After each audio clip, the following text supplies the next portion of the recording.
We need to swap chairs. Oh, of course, yes. Right, what do I need to say? Well, I need to say hello, don't I? Should we just... Yes, I'll just say hello. Hello and welcome back to the Corridor of Uncertainty. We've done our top step for today, and we've gone straight in. We've had a brief interval. Charlie has lifted a weight, and he now feels a lot lighter. Hopefully. Yeah. I thought I was worried you were going to say better, and I would say that was probably a lie. But Is that a definitely stretch? lighter. Yeah, good. That's good. So we've done our F1 chat, and now we're going to move into a little cheeky preview of the England versus New Zealand summer test cricket. We love it. It's back. And I've got the perfect man right here with me to talk all about it. And that man is Charlie O'Brien. Hello again. Hello. How are you? Still here. Yeah, I'm good, thank you. Are you feeling less drunk? Yeah, but not yet hungover, so that's promising. Okay. I'm trying to think now what actually experiencing the hangover hit while being awake feels like, because I don't think I've had that for a while. It's almost like you don't notice it happen. Yeah. There's no transition. It's a slow You seepage. just suddenly realise that you're hungover. Yeah. So hopefully that doesn't happen, because I've got to go to Headingley. I'll say that at the top. Yeah, absolutely. Well, yeah, why don't you tell the people about your venture? Oh, I've just been doing some commentating for Leeds Hospital Radio, which is very fun because it means actually going to Headingley. And if Sky Sports aren't around, we get to use their box. Swanky. Which is pretty sick. And I've been very, very, very fortunate so far with the 2 days I've done, because it's been absolutely stonking weather both times. The first one, you popped down. Yeah, I joined you. We only did the morning session because of the FA Cup semi-final, which Leeds lost. Just worth reminding people of that. And we watched Joe Root peel off 96. Yeah, and then I cost him a century. Yes, you did. You tried to film it. Yeah. It's like the I think you've said to me before about the Mark Nicholas and Shane Warne thing, where he says David Warner's never been out in the 90s. Oh yeah, Shane Warne next to it going, yeah. No, don't. And then he gets out next. He gets genuinely very angry. He's like, I can't believe you've done that, mate. Oh, rest in peace, Shane Warne. What a man. But yeah, and then the second game I did great weather again, and also it was a really, really good game. It was an absolute thriller in the T20 Blast that Yorkshire, for all money, looked like they'd lost, but then Hassan Ali and AJ Ty, two of the bowlers, just pulled it out of the fire right at the end with the bat. And I'm going today for another T20 Blast game, and Yorkshire are currently 3 from 3 at the start of the Blast, but there's a million games in the Blast, so it's a little bit too soon to comment. But another exciting thing, which I'll quickly just say up the top, as well as that, I'm actually going to be commentating on some of this for Spotlight. Nice. Oh, for Spotlight? Yeah. I didn't know that. Nice. Well, yeah, it was only confirmed the other day. Only days 4 and 5, so I'm hoping for some early rain or some nice flat pitches for completely selfish reasons. But I'm carded for days 4 and 5 of the first one, and then day 4 of the second and day 5 of the third, something like that. So that'll be fun. It sounds intense though, because it's still just a 2-man, and obviously it's like 8 hours. And you're just 8 hours straight. Do you swap every 2 hours? Like, how do you do it? I don't know. I don't know whether it would be like half an hour of lead and co, or whether you'd swap every over, because you can do that with cricket. Who knows? But yeah, I'd be interested to see how it pans out. And I'm a bit nervous because it's new people, there's different people that do the cricket. So spending 8 hours. Basically, I'm doing the half 12. We shouldn't be having. This is just a conversation. No, it's a good conversation. Let's have it. We did so well of being. I think you did so well of being concise in the F1, and now I'm just rambling on. No, I like it.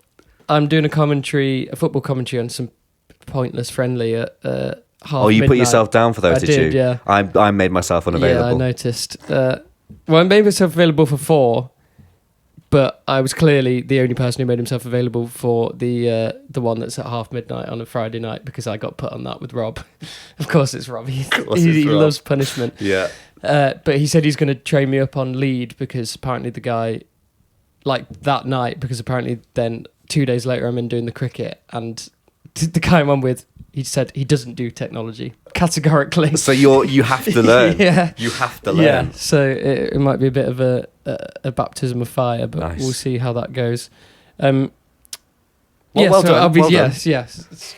Sorry. So, well, from cricket to cricket though, as it's somewhat, it's a relatable tangent. So really hot. Really, is the hangover It starting? won't be happening. Oh no, we've spoken it into existence. I think the second half of the podcast with your top off maybe might be there. Yes. Yeah. Please talk for 15 to 20 seconds. 15 to 20 seconds. Let's go. So Test cricket. Oh, he's bailing out. He's bailing out. So yes, Test cricket is back, and Charlie's going to tell us about it when he's finished filling up his water bottle. On this, I mean, I think it's got a bit cooler today, but I suppose that's not the reason for the. That's not the reason why you're struggling.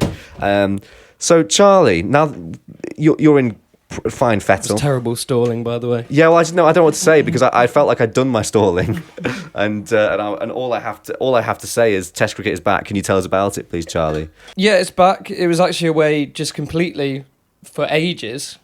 Basically, since the Ashes, there's been no one's played any Test cricket. See, that's why it was hard to stall. Yes, that's fair. There was enough. nothing to talk about. Yeah, literally nothing has happened, but it's back. There's been some cricket in Bangladesh. They beat Pakistan 2-0, which at home, which is the first time they've beat them at home and only the second time they've beat them ever, and that was good fun.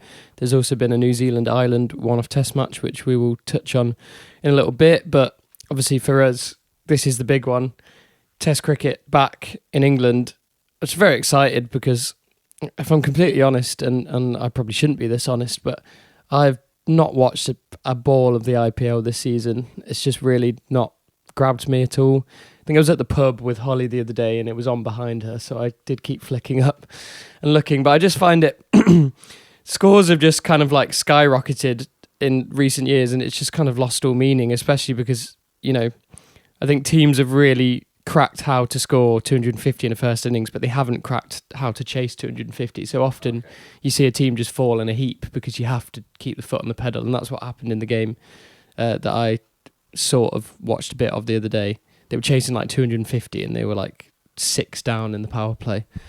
So yeah, it's not grabbed me this year, if I'm completely honest. So I'm happy for Test cricket to be back, and also just really, really intrigued more than anything to find out what's going to happen with England. I'm looking forward to Test cricket being back because it takes me, I think now forever, an imprinted memory will be. Can you guess what I'm going to say? When we were watching the Edgbaston Test, Shubman Gill was batting on about 200. We were in Horsforth. That's exactly it. You've pinpointed it. We were in. Is it the Three Kings? Is it called? That's why I said the Edgbaston Test, because I couldn't remember what the pub was called. We had Belhaven Black, and the first pint was lovely, and the second pint was disgusting. Yes. and that's just Test cricket in England for me. So that's nice. Maybe we should do that again. Yeah, hopefully there'll be fewer. If you're an England fan, hopefully there'll be fewer double hundreds from touring batsmen this year. But you never know with the pitches that England have been rolling out in the last few years. But it's. I don't know. It's really weird to see. I've written on the document, have England changed? Because have England changed? Yes, thank you. I mean, the answer is not really. Right. Okay. Obviously, I'm not one for predictions. Well, I am, but I get them wrong. But one thing I did say after or in the midst of the Ashes was that I didn't foresee. I can basically make a prediction correctly if I'm predicting is that nothing's going to happen. Okay. Because I did that with I predicted quite far out that Marnus Labuschagne was going to bat at 3 in the Ashes, which, I mean, by the time it come around, it was barely a conversation. But there was a point before that when it was really up in the air, and I just said it's going to be Marnus, and it was Marnus. But yeah, I can only ever do it if it's just... I'm completely unimaginative, basically. Right. It's why I've never won a bet as well.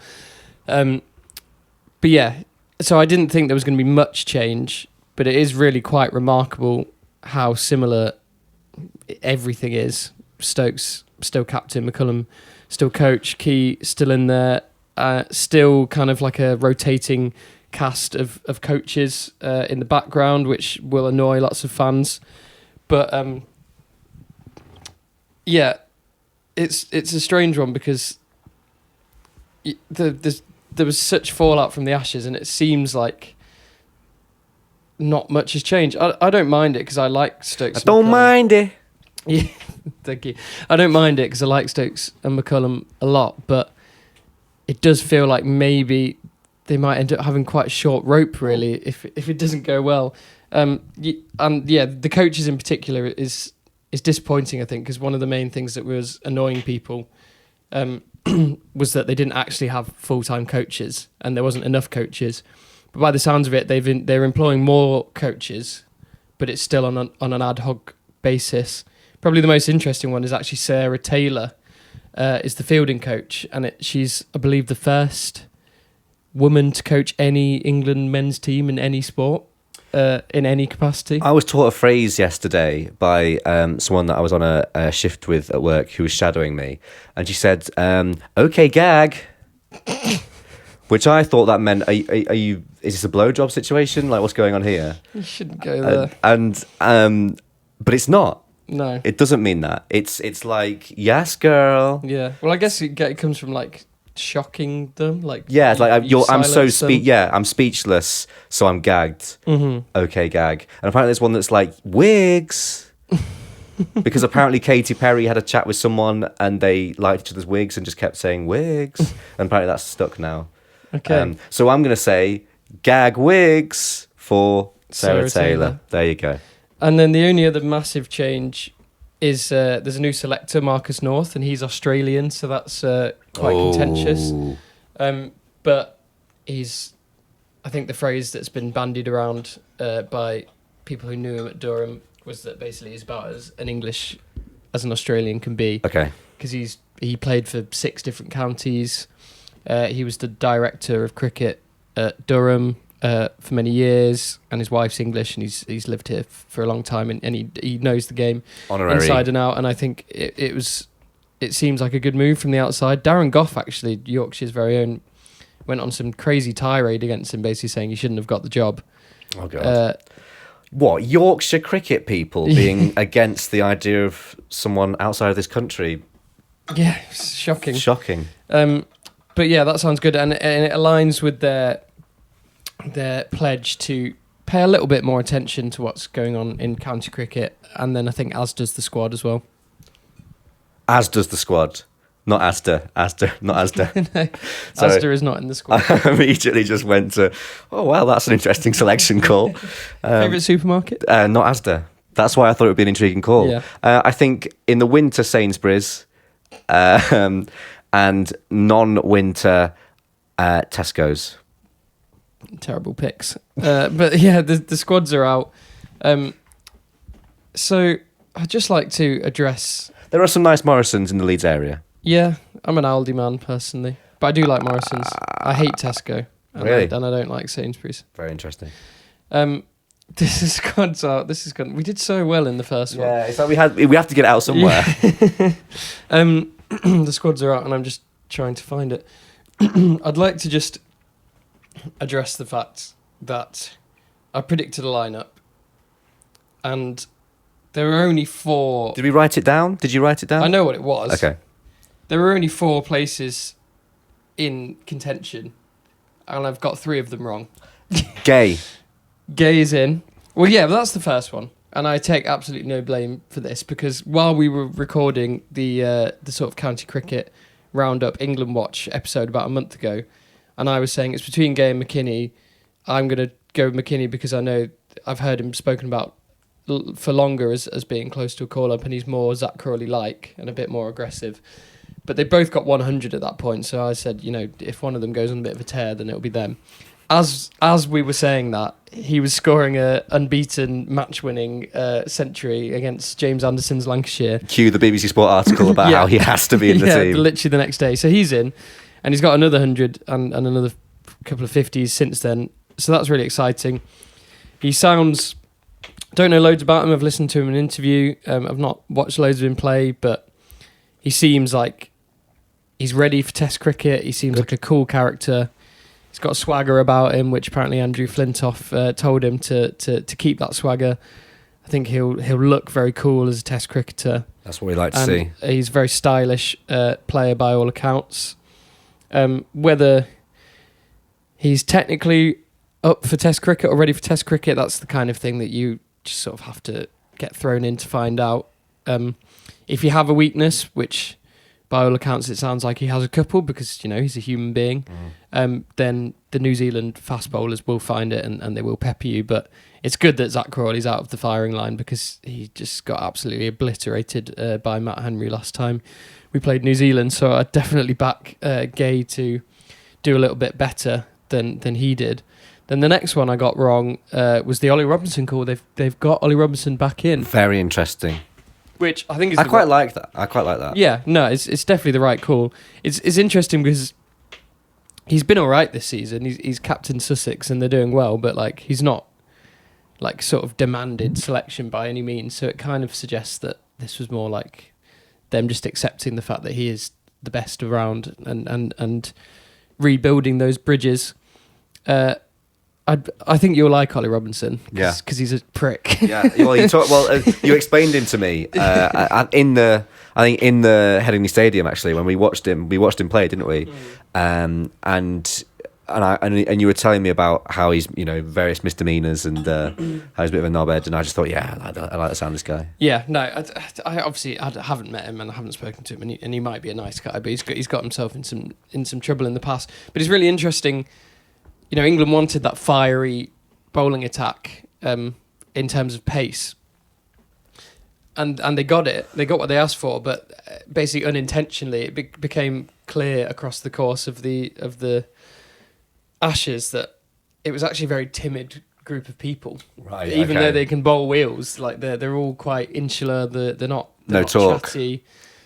Whereas Ollie Robinson is not like that, and neither was Broad Anderson. They're all bowling about 80 miles an hour together, but they're all getting in the faces of the batsmen, and so England desperately need that, and they need at least one. And he's also just got far more accuracy, control, and probably sort of skill in terms of swinging it and seaming it and doing the ball, making the ball do what he wants than anyone that's currently in this England lineup. So yeah, it's the right call. It's harsh on Sam Cook. It really seems like maybe the door's closed on him because he's not young. He played one test last summer against Zimbabwe. It didn't go well, and it just seems like they've said enough is enough. That's it. You've had a chance, son. Yeah. There is a couple of other ones just to mention, which is that Sonny Baker is in there. We did touch on Sonny Baker as being probably the one person that they would add to that list of fast bowlers. It'd be interesting to see. I don't think he'll play the first test, but when England have made these sort of slightly more rogue picks, they don't tend to just leave them sitting on the bench. They get them in there playing.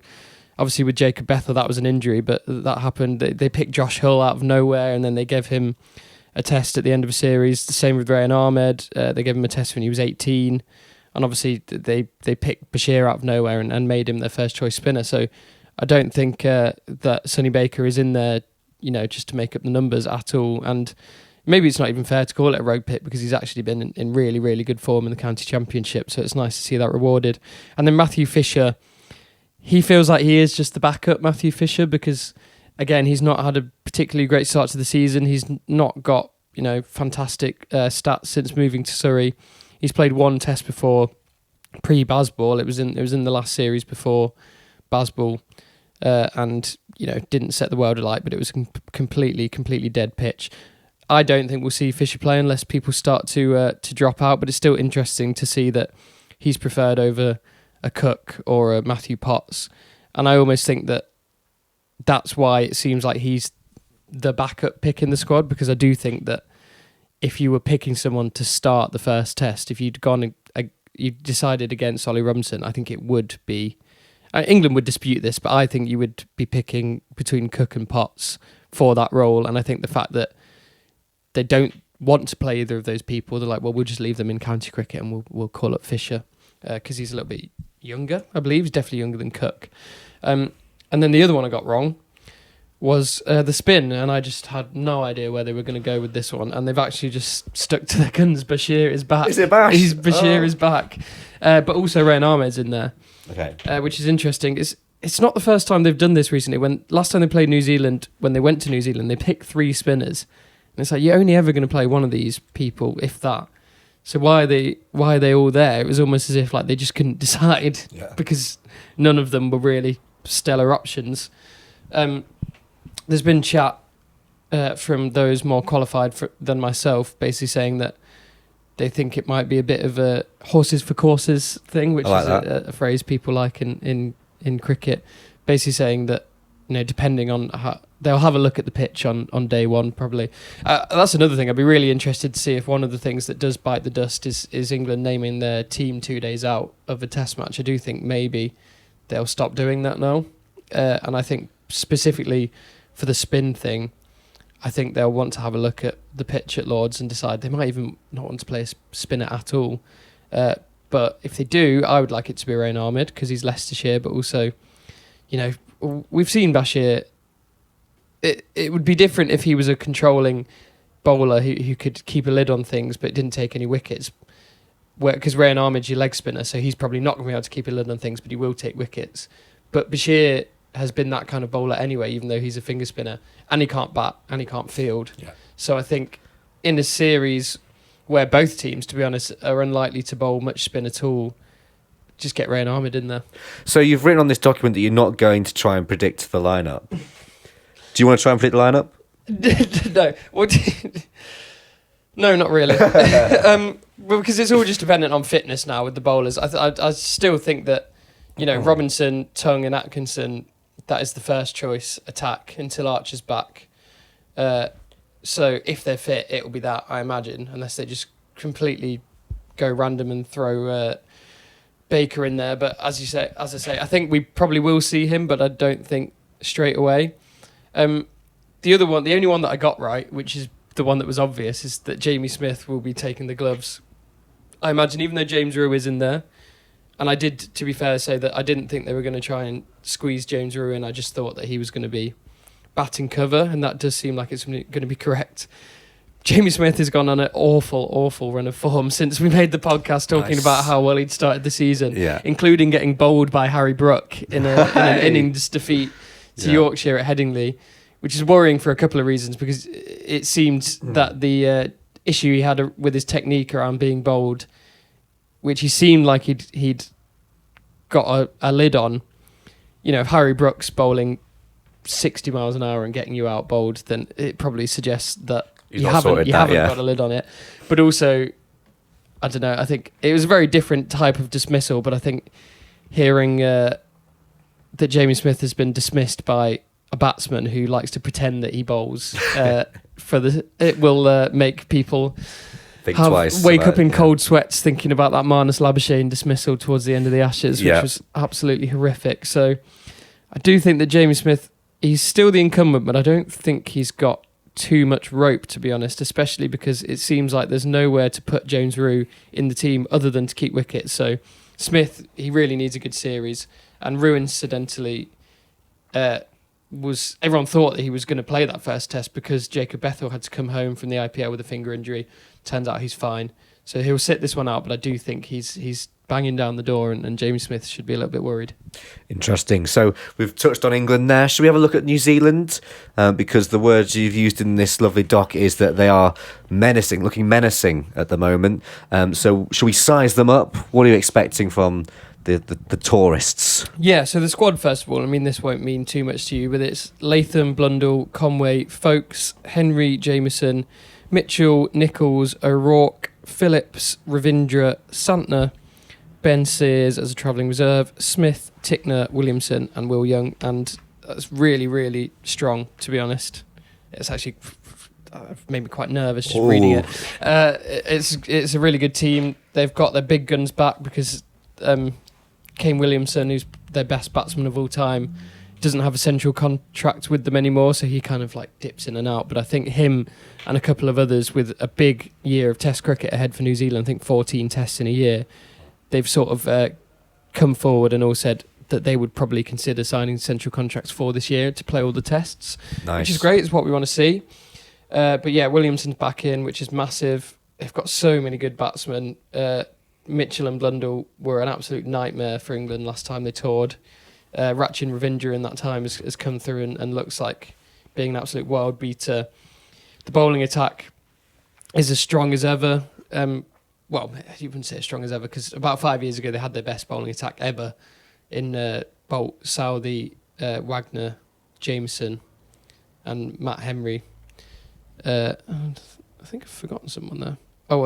Colin de Grandhomme, of course. Great name. And yeah, they won the inaugural World Test Championship with that bowling attack, and it was just absolutely brilliant. And I think there were a lot of concerns that once those players fell away, as they have done, then they'd be in trouble. But Matt Henry has come from being a guy who had a really, really below average start to his Test career, at least in the numbers. He's just taken the mantle of the attack leader and turned into an absolute beast of a bowler. Kyle Jamieson is back. He's barely played in those 5 years since they won the World Test Championship. He instantly became like one of my favourite cricketers because he's sort of like Ollie Robinson but on steroids. Like, he's not that fast, but he's absolutely massive. Nice. And he's just incredibly handy with the ball. It's a good thing to be. Yes.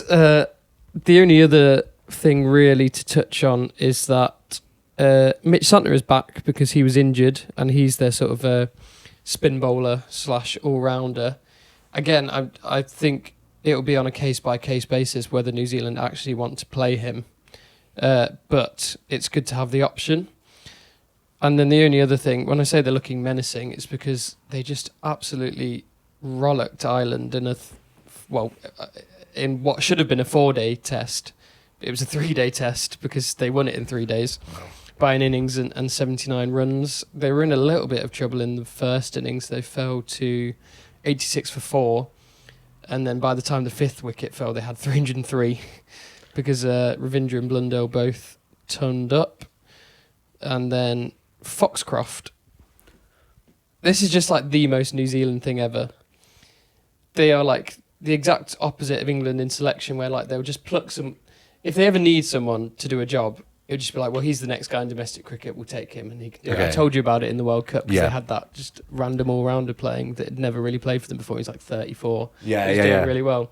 Well, they've done it again because this guy Foxcroft was called up because Santner was injured.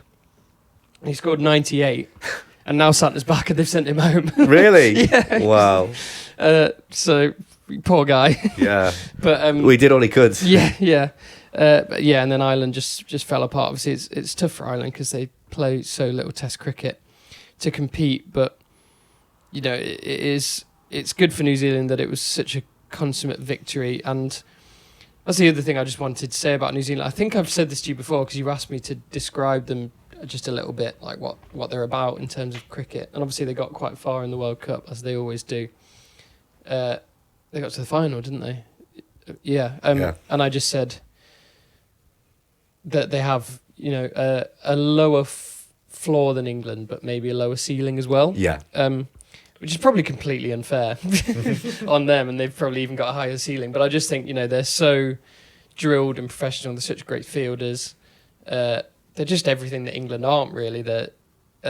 Which isn't necessarily all bad on England's part. They're just very different teams, but it does make for really, really interesting matches whenever they seem like a safer pair of hands. Much, much safer, yeah. Just no nonsense team. England are nonsense as a side. And New Zealand, they're probably the anti-England, if anything. Yeah. So shall we talk about where these Test matches are going to be played? We'll talk about the venues. I've actually got them in front of me here. So Lords, I mean, that's kind of every time. I'm guessing it's going to be there's going to be a Test at Lords. Yeah, it's always the first Test of the summer, pretty much. And then the Oval, and then Trent Bridge. I mean, at least that is. I mean, it's not. It's the Midlands, isn't it? So you know, it's coming slightly north of London, which is nice to see. In fairness, I think the thinking is that I don't actually know if there's a Old Trafford Test this summer. I'd have to check, but I know definitely the thinking with the Headingley Test being when it is that because it's the Pakistan series, it makes more sense with expatriates and migrants to have a game like that up north, because there'll be so many Pakistan fans in and around Leeds, and you'll see that when we go. They'll be really well supported. I mean, we talk about with Headingley, the atmospheres are incredible in Test matches.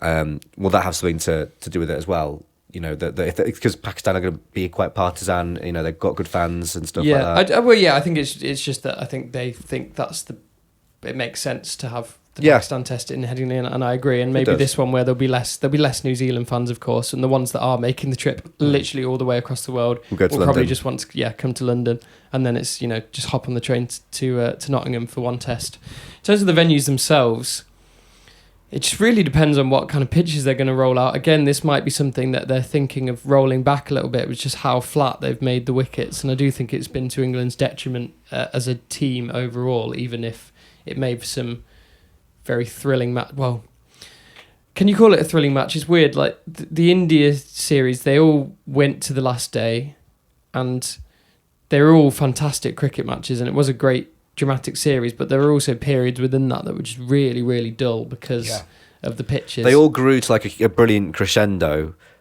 but it felt like you could sort of just watch the last day of each of them. You get all you needed. So I hope that doesn't happen this year. So I do think that's probably something they're thinking of changing. Lords is, if it is going to be not flat, it's very good for the seamers, and I think that New Zealand will enjoy themselves there, although the last time they played there was the first Bazball test, and that was kind of where the magic all began with Root turning up in the final innings and England chasing down the first of three big totals in that series, and then Trent Bridge was also in that series, the second test, which was even crazier, and they chased down a little bit more and in even more ridiculous fashion. So England have good recent memories of playing New Zealand there. The Oval they haven't played for a while. I can't think of the last time that New Zealand were there, and it's quite weird to have an Oval test this early in the summer as well, because that's usually at the end. It's usually Lords at the start, and then they get another one. I'm not going into that. And then the Oval at the end. I don't think New Zealand would be overawed by any venue, really. But potentially these are looking probably good for England, I would say. That's nice. That's good to hear. Yeah, it's working. We're all good. Yep. just a little check. Yes. Towards the end of the podcast. The end of the second podcast. Yeah. So the final question that I've got written down here on this doc, Charlie. Obviously, after the Ashes, the management team and structure came under a lot of fire for what was a disappointing series there. And so we'll talk about Brendon McCullum and his job and whether it's on the line and whether he, what would it take, this summer, is there anything? Can you foresee a situation where he does come under severe pressure? Yeah, I think so. I think another thing that's going to have to be put on the back burner for now is this notion that every test is just leading up to the next series against India India or Australia. And I think England need to win now. And this isn't about doing another rebuild. This is about just starting to win more games of cricket, because they've actually saw a stat the other day that they won 10 of their first 11 games under McCullum, and actually since then they've lost more than they've won by one. Yeah. So that's three. He's turned it around. Yeah, 3 to 4 years of actually just being a very middling cricket team. So I think there's no suggestion this summer that it's just New Zealand or it's just Pakistan. I mean, especially shouldn't be just New Zealand, because they're fantastic, and that there's an argument that they're better than us, really, even though we've won more games against them in the last 4 or 5 years than they've won against us. They beat India 3-0 in India. There's probably, again, what I was saying, it's probably unfair to say that they have a lower ceiling, because no one's ever done that before. Yeah. I think the attitude has changed to just be like, just start winning. Don't build as a team to win the Ashes. Just win now, and then maybe you'll be in charge for the Ashes if you keep winning. Yeah. And I think the squad reflects that. I think they've picked a team that's ready now. Gay has been around for a long time. Robinson has proven Test match quality. So is his job on the line? Yes, but there's a very simple way to stop that from being the case, and that's to start winning some bloody matches of cricket. It is. I mean, when you break it down like that, it's quite simple, isn't it? When it comes down to, we talk in various sports, we talk about the tactics and the building and the project. But if you're winning, if you win, then you'd be all right, wouldn't you? Yeah, absolutely, and it's the same with Noosa and everything. If they were winning, then they could have done whatever they wanted, and Australia did do whatever they wanted. Yeah. But they won, so that doesn't matter. That doesn't matter at all. Well, let's hope that England can get back to winning ways this summer. We'll be at Headingley Stadium for the Pakistan test. That'd be fantastic. Can't wait for that. Jolly good piss up and a great day, I'm sure. Anything else you want to add, Charlie? Or No. It's just we've done very well. I think just to congratulate ourselves. It's 12 minutes till your driving test is due to start, and we've managed to squeeze in 2 episodes. And I think we've actually, we've not. We've not omitted too much. No, I don't think so. We even had a bit of a waffle in this one, which was quite nice. Yeah. So, I hope you enjoyed that. And, we'll speak to you very shortly. See ya. Goodbye.